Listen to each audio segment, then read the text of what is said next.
Fiscalité, citoyenneté, cadre législatif, les thèmes ont beau être un peu vagues, c'est bien avec des exemples très précis que sont venus les maires de tout le département.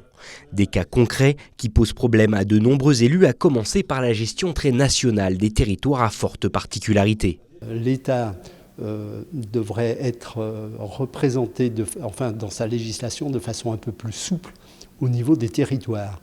Le problème du territoire de la Haute-Savoie avec son dynamique, son augmentation de population, ne peut pas faire l'objet des mêmes lois qu'un territoire comme la Creuse, la Corrèze, la Dordogne ou pas, où c'est en désertification.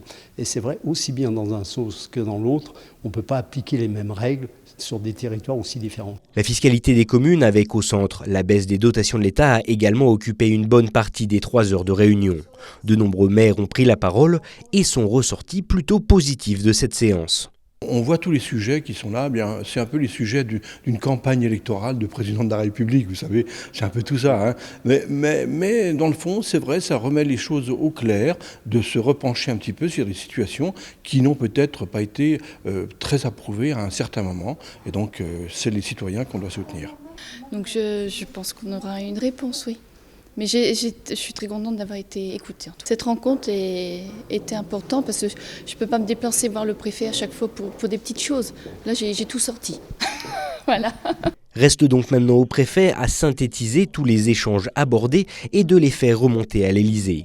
Mais si les préoccupations des élus ne sont pas nouvelles, encore fallait-il prendre le temps de bien les écouter.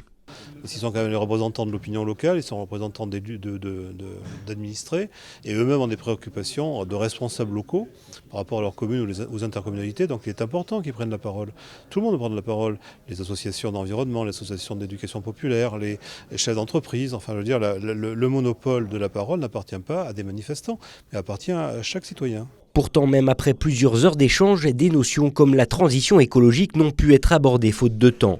La suite de ce débat a donc été fixée au 8 février prochain pour poursuivre l'énumération des réclamations des élus locaux.